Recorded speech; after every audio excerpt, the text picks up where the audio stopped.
Ngiyabingelela abangcwele egameni lika Jesu inkosi bathandekayo. Nasekuseni nje isenhle inkosi noma kunganje phandle kube misty kungabonakali ukuthi ilanga lizawuqhamuka noma lizoqhamuka kodwa inkosi ikhona. Isekwe control. Yayi ku control nangesikhathi kaZomcolo kaNoah wayese uNkulunkulu. SeUNkulunkulu nakuzo lezi ivunguvungu bathandekayo. Masithandaze sithandazele bonke abantu inkosi ebamisile emhlabeni. Ngicela sikwenze lokho siqale ngokufunda incwadi kaTimothy isahluko sesibili. Sifunda amavesi ayisishiyagalombili okuqala. Ngifunda ngeNew Living namhlanje. First book of Timothy chapter 2 verse 1. Start from verse 1. It reads thus: I urge you first of all to pray for all people, asking God to help them, intercede on their behalf, and give thanks for them. Pray this way for kings and all who are in authority, so that we can live peaceful and quiet lives marked by godliness and dignity. This is good and pleases God our Savior, who wants everyone to be saved and to understand the truth. For there is one God and one mediator who can reconcile God and humanity, the man Christ Jesus. He gave his life to purchase freedom for everyone. This is the message God gave to the world at just the right time. And I have been chosen as a preacher and apostle to teach the Gentiles this message about faith and truth. I am not exaggerating, just telling the truth. In every place of worship, I want men to pray with holy hands lifted up, free from anger and controversy. Amen. Asithandaze. Baba siyabonga. Ungobongekayo wena wedwa. Siyabakhulekela abantu bamisile nobabekile wabendlala njengecansi ebusweni bomhlaba. Babona amandla onke kuma continent onke. Akude nathi kodwa seduze kakhulu nawe. Ngoba umhlaba usesandleni sakho. Wena omisa abaphathi, wena omisa amakhosi, wena omisa imbuso, wena owisa imbuso. Sisakuwe Nkosi nasemini nje sithi wena uNkulunkulu siyasithoba ngaphansi kobuNkulunkulu bakho. Somandla olungileyo sithandazela bonke abasemagunyeni okuthatha izinqumo zokuhola abantu bakho. Imbuso yonke siyayikhulekela ngoba yonke imbuso izwi lakho lithi miswa nguwe namakhosi amiswa nguwe. Siyawakhulekela Nkosi, amiswe uwe ukubabuse phezu kwefa lakho abantu bakho ozenzele bona. Kakhulu ke sikhulekela labo bathandile wabathenga ngegazi lakho lobu uNkulunkulu babahlambuluke bahlanjululwe babe iphunga elimnandi phambi kwakho. Siyabonga Nkosi, senzele umsa nakulezi ikhathi ezinje ezibilayo la umhlaba wethu ugutshuzelwe ubumnyama kodwa elethi ithemba lisegameni lika Jesu. Siyabonga sibusise ngoJesu Kristu Nkosi yethu. Amen. Siyabonga kakhulu bathandekayo.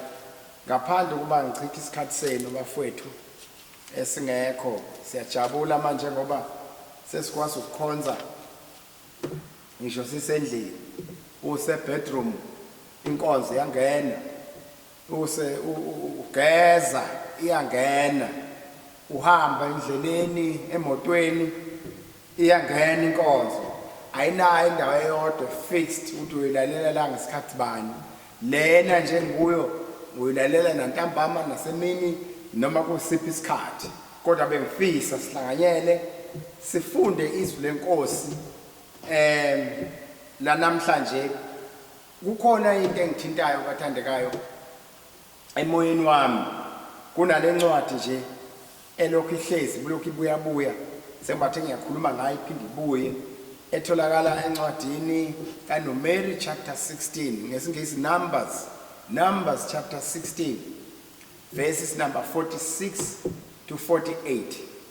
Numbers chapter 16 verses number 46 to 48. La kufundeka khona kanje kulehumusha ngiyiphethe. And Moses said to Aaron, quick, take an incense burner and place burning coals on it from the altar. Lay incense on it and carry it out among the people to purify them and make them right with the Lord. The Lord's anger is blazing against them. The plague has already begun. Aaron did as Moses told him and ran out among the people. The plague had already begun to strike down the people, but Aaron burned the incense and purified the people. He stood between the dead and the living, and the plague stopped. Let us pray. Baba siyabonga, linguwe izwi lakho, ingamandla ethu likuphila kwethu, likunqoba kwethu. Umalambulo abayabaleka kumnyama, abayabaleka ukufa. Buyithemba, kubuya iconfidence. Sibusise Nkosi ngalo. Wenzele ubuhle nokudunyiswa nokwaziwa kwegama lika Jesu Nkosi yethu. Amen. Ngicela ukukhuluma ngale ncwadi bathandekayo enkosini enkonzweni esontweni. Isikhathi esikuso bafowethu sifuna senze lento eyenzwa uAaron. But now Aaron wayenza ngaphansi ngenxa instruction eyayikhishwa uMoses. Ngoba uMoses uyena umprofeti, uAaron umpriest. Wayesithunywa uAaron wayenza lokho kusho uMoses. uMoses instructor uAaron ngalokho kukhulunywa uNkulunkulu njengemouthpiece kaNkulunkulu. Watshena uAaron, wamtshena izindaba ezishiwo uGod Almighty. Therefore la bathandekayo sithatha indaba yokukhula kwabantu behamba endleleni. uKhora wasusa inxushunxushu, kwaba khona nabamsupportayo nabamsekelayo ukuba bathenge ipart kule intention kaKhora. uKhora argument yakhe kwakukuthi uMoses nawe uyabahlupha and into ayishoyo ayifezeki, uthatha isizwe wathi usisa ezweni lesithembiso elichichima uju lwezinyosi nobisi. Naw basehlane basogwadule alikho lelizwe ebayahlupheka.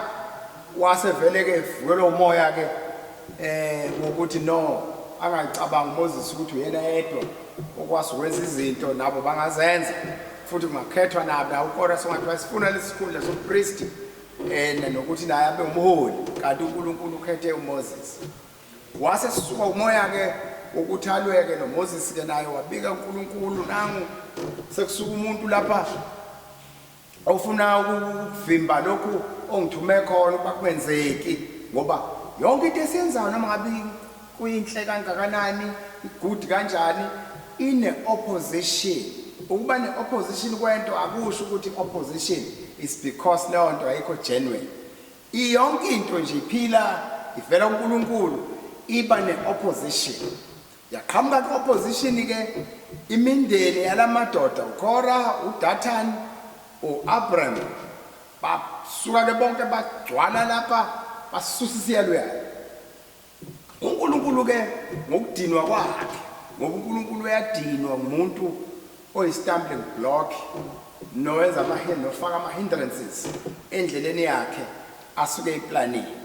Nabo bonke abalwa no-Israyeli ngenkathi ehamba u-Israyeli emkhipha ngengalo yalolu ephakemeyo wadila nabo harshly ngoba uNkulunkulu kakufuneki ume emgwaqweni into zakhe ezifana nolayini wesitimela. Uyahlonishwa ulayini wesitimela ngisho unqamula uyama before unqamule noma ucelwa ngemvume ngokubona khona imoto eyinqamula phezu kwalayini ziyangale kune-permit ekhishwayo ngoba siyahlonishwa isitimela. Asimi nomaphi, asijiki nomaphi, sihamba ngendlela yaso. Njalo ke indaba kaNkulunkulu. uNkulunkulu ke iBhayibheli ke lithi Korah, Dathan and Abiram and their families were swallowed up as the earth opened beneath their feet. And after that, umhlaba usuvulekile wabagwinya bangena ngaphansi wafalela bangcwatshwa kwi-grave kwaba ne-mass grave eyodwa kwavuleka umhlaba phansi kwenyawo zabo bangena nama-family zabo kwaphela kanjalo. uNkulunkulu ekhombisa ukuthi akalona igudu ekhombisa uNkulunkulu ukuthi akushilo kaphuma umuntu phambi kwakhe. Emva kwalokho bacabanga ukuthi abantu bazothuthumela basabe babona isimanga ukuthi kuvuleka umhlaba wagqiba abantu bambozwa umhlaba simple because they were against the will of God. Kwasuke elinye futhi iqembu, another group started riot against Moses. Usedinwe lapho uNkulunkulu ukuthi ke sukane ngibaqede. Kwase ke kusukula kabi uzwa lapha ke mase kuthiwa ke ulaka seluchithekile, the anger from the Lord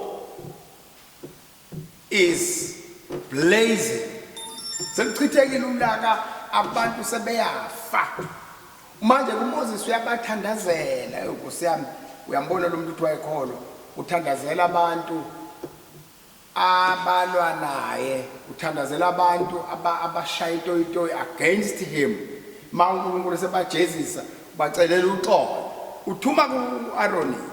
Aaron, thatha umcengezi wamalahle, amalahle hayi noma imapha amalahle, ngoba amalahle noma ngaba ngamalahle kodwa ahlukile kuya ngokuthi awakuphi amalahle. Lapho ume-altar afake lapho dengezini bese uthatha impepho uyibeka ngaphezulu, lay incense on it and carries it out among the people to purify them and make them right with the Lord. Kusho ukuthi uyabacelela uxolo and kuyashesha ama-protocols awazi ukulandelwa ngoba lento iyaphuthuma kulesi sikhathi ke sikuso bafowethu. Kuyashesha kuyaphuthuma, kusafuneka umuntu olandela ama-protocols nama-procedure, but kuyashesha. Gijima nalele mpepho eshunqayo, ugijima phakathi kwabo, ugijima ubanzela uxolo ngoba ulaka lukaNkulunkulu luchithekile. Isifo sesiqalile, had begun. Aaron did as Moses told him and ran out among the people. The plague had already begun to strike down the people, but Aaron burned the incense and purified the people. He stood between the dead and the living. People who will be able, people who can stand between the dead and the living. Bayafa abantu, yonke imindeni eminingi ishayekile, noma bengakangcwaba abanye bagulelwa kunjani njani. Funeka abantu abazokuma, funeka ibandla lizokuma between the dead and the living. Wama phakathi kwabafayo, kwabafileyo nabaphilayo. Kodwa ephethe lempepho eshiswa ngamalahle avela e-altar.